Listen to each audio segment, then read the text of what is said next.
On va continuer sur la création de notre présentation qu'on a déjà commencé dans la précédente vidéo. Donc on est arrivé à la diapositive numéro 7 qui doit contenir normalement, selon notre présentation finale qu'on doit créer, doit contenir la méthode ABC comme titre et le contenu qui est l'explication ou bien les définitions de la méthode. Ici on a des puces, on va revenir à la ligne des puces. Pour la diapositive numéro 8 contient un tableau. Donc pour ce tableau, on a déjà ce tableau sur un fichier Excel qu'on a déjà préparé sur Excel. Donc notre étude est déjà préparée sur un fichier Excel. Il suffit de le copier sur notre présentation pour le présenter. Donc on a ici un fichier ABC, fichier Excel qui contient le tableau, contient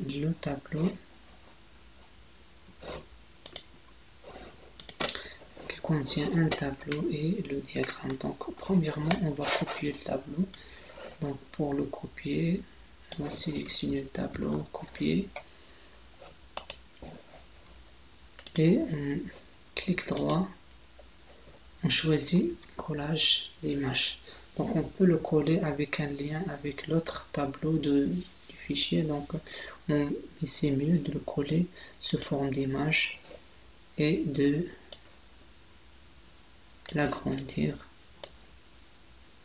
sur notre diapositive. Donc on a le tableau. La diapositive suivante doit contenir le diagramme. Donc on va également copier, CTRL-C pour le copier. Ici on va le coller, clic droit, on va coller sous forme d'image pour ne pas avoir un lien avec notre fichier Excel.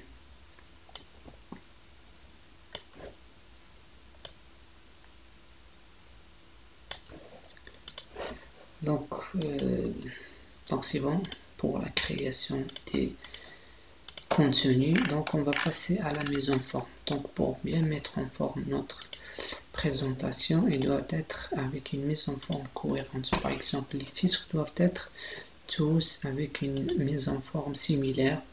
Donc on doit choisir ici un style. Par exemple, après avoir sélectionné la zone de texte contenant le titre, on choisit par exemple ce style et on choisit la taille de police 40 par exemple, un type de police qu'on peut choisir. Donc ces modifications on va les appliquer sur toutes les autres titres.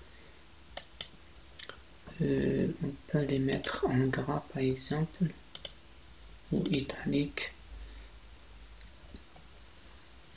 Donc je sélectionne, donc au lieu de faire la même chose sur tous les titres que j'ai sur la diapositive, il suffit de sélectionner cette zone de texte, double-clic sur un bouton de reproduire la mise en forme, double-clic et je fais une tour sur les titres que j'ai sur ma présentation. Il suffit de cliquer pour avoir la même mise en forme qu'on a déjà sur les autres. Donc je sélectionne et je clique pour, donc ici on n'a pas saisi, donc je vais le saisir par la suite. Donc ici le diagramme. Donc autre chose pour les textes, on peut faire la même chose, mettre en forme un texte en utilisant une mise en forme. On a plusieurs choix pour notre mise en forme. Donc on peut utiliser n'importe quelle mise en forme.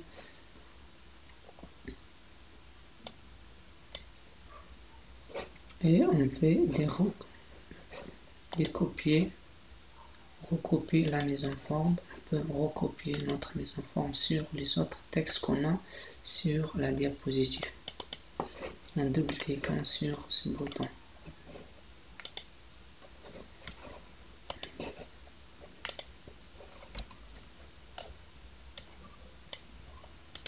Donc on applique cette mise en forme pour toutes les textes qu'on a sur la diapositive.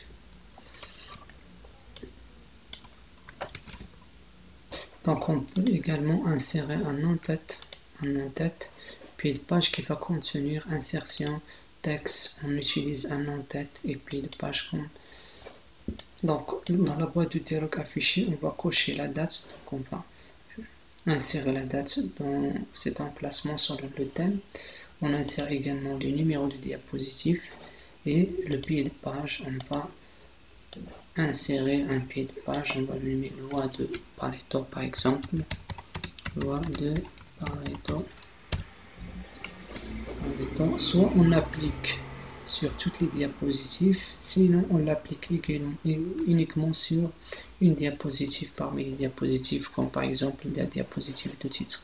Donc ici je vais éliminer la date, donc je vais insérer uniquement les numéros de diapositives et les pieds de page pour toutes les... Donc on va remarquer ici notre pied de page, le titre et le numéro. Donc on a également, on va appliquer également une transition. La transition, donc si on va présenter notre présentation, on va la présenter en mode PowerPoint ou en mode diaporama, donc en utilisant ce bouton, sinon F5, donc pour la présenter. Donc la présentation doit être sous diaporama. Donc on peut insérer ces transitions. Transition, c'est la méthode de passer d'une diapositive à l'autre. On peut utiliser une transition parmi les transitions. Donc par exemple cette transition, et on clique sur le bouton appliquer partout pour appliquer cette transition. Donc on va voir le résultat.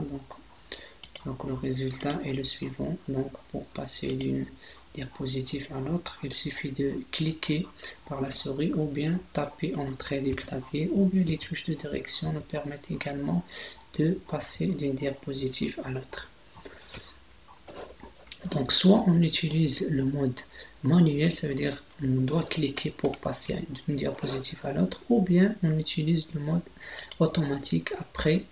Donc on décoche après 1 seconde, 2 secondes ou 3 secondes selon la durée qu'on va passer sur chaque diapositive. Donc c'est mieux d'utiliser manuel, donc on va cliquer pour passer d'une diapositive à l'autre.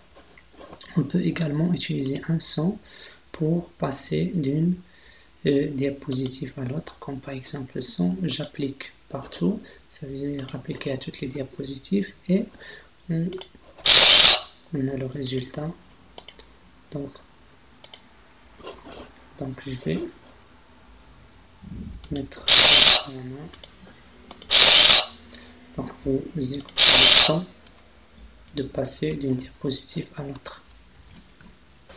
Donc on va également utiliser les animations. Donc les animations, on l'utilise pour les textes et les zones de texte. Donc on doit sélectionner un texte pour activer les animations.